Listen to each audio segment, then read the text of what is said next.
Okay, in the past I've seen pictures of you painted different colours out promoting in London, promoting the Rileys, and I've seen you've played festival in your pyjamas before, so how do these ideas come about? Like, do you always like dressing up? Or?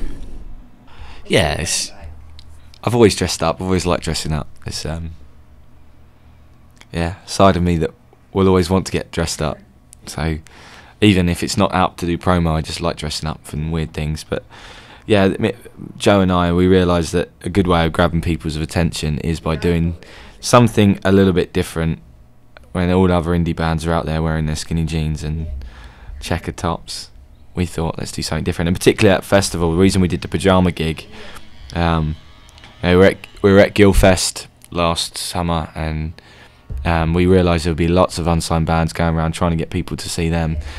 So rather than just be another band out there giving out badges or flyers, we thought, what if we call it a pyjama party and try and get everyone who's camped to turn up in their pyjamas?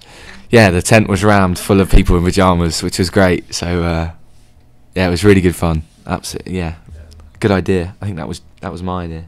It was one of mine. The painting was Joe's. Joe's always wanted a. No, we didn't tell anyone we were going to be painted. So that day was a case of we asked people to come and turn up and help us do some flyering and stuff like that, and we decided just to paint ourselves, just to amuse us, in the band colours, red, white and black. So yeah.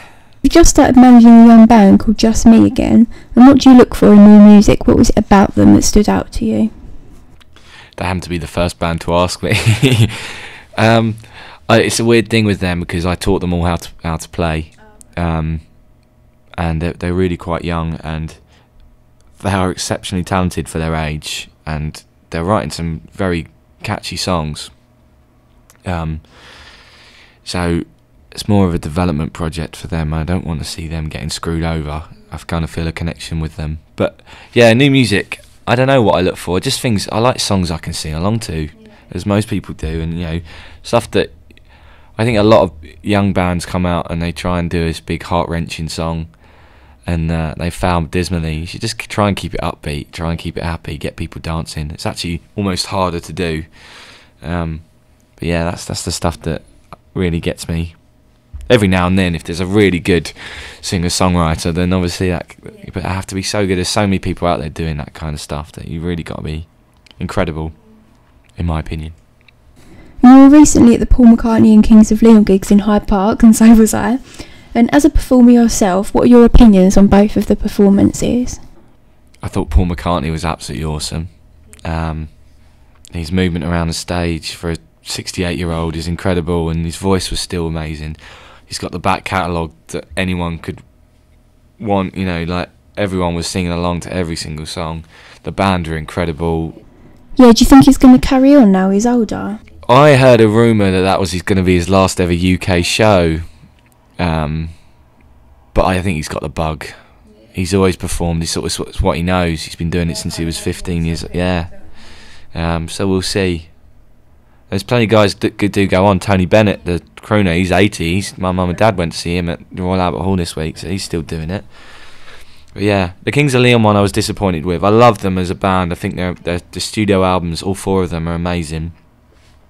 It was the first time I'd seen them, and the atmosphere was rubbish. I think part of their problem is that no one knows the words to any of their songs, so no one sings along. Yeah, there's only a couple, isn't there, really, that people know? Yeah. And a lot of people now only know them because of Sex on Fire and Use Somebody, whereas there's so much more than that. So they're kind of the it band that everyone wants to see, and therefore I just realised I did inverted commas with my fingers and no one can see that. But yeah, everyone wants to see them for two songs, and that's a shame, cause it really is. So, and their performance, they stand there and they play their songs and they sound fantastic, but there's not much to it other than that, and I didn't think the stage show was particularly inspiring. But.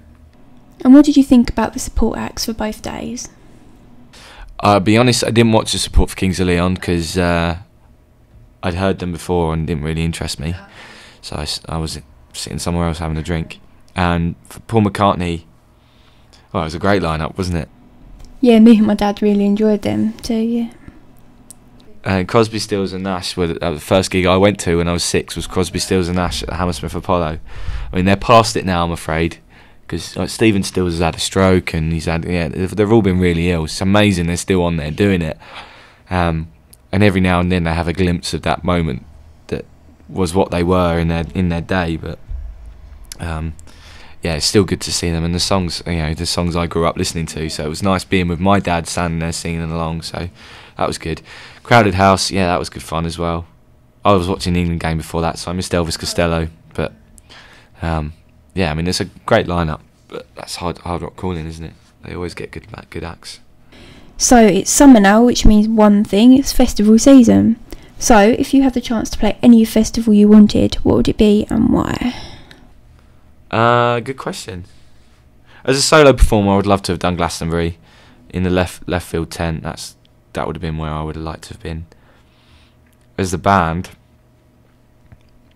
probably Reading and Leeds on the Saturday, just because Arcade Fire are playing, and they're my favourite band at the moment. But yeah, Glastonbury's incredible. I'd love to play. I've always said I'm never going to go there unless I'm playing. So I haven't been yet, but I really want to. Hopefully, one day. And what would be your dream festival lineup? Right, a festival? That's a great question. As a solo performer, can I do it as that? Is that alright? Yeah, that's fine. Okay, so as a solo performer, I'd love to be on the same bill as Billy Bragg. Yeah, he's my hero, and yeah, that would just him. That would be great. Anything with him. Yeah, Mumford & Sons, people like that. If I was on the bill with them, that would be a good afternoon, in my opinion. I'd happily open up. And to wrap it all up for me, can you tell me what's next for Dave Giles and where fans can next catch you? Certainly. I have to think about that. All right, what's next? I've got a gig at the Camden Barfly on 17th of July, which is in the afternoon on a Saturday. That's just me on my own. There's some really great bands playing that day. And then after that, my next solo stuff, I don't know. I don't think I've got anything planned, actually, because I'm going to be in the studio all summer recording my album. Woohoo! And with the Rileys, we're doing our last gig on September 11th at the Borderline. So a nice little small one to end with. Are you expecting a lot of people to come? I reckon it will be sold out. So if you like the Rileys, get your tickets now. They are on sale. Oh yeah, if you want to find out where to find me, www.davejgiles.co.uk. I think that gives you a link to my MySpace, and then there's links to other stuff on there. Or you just go on the Rileys website, which is www.therileysmusic.co.uk, and there'll be links there too. Okay, thank you. It's been really nice chatting to you today. Thank you. Thanks, Amy. Appreciate that.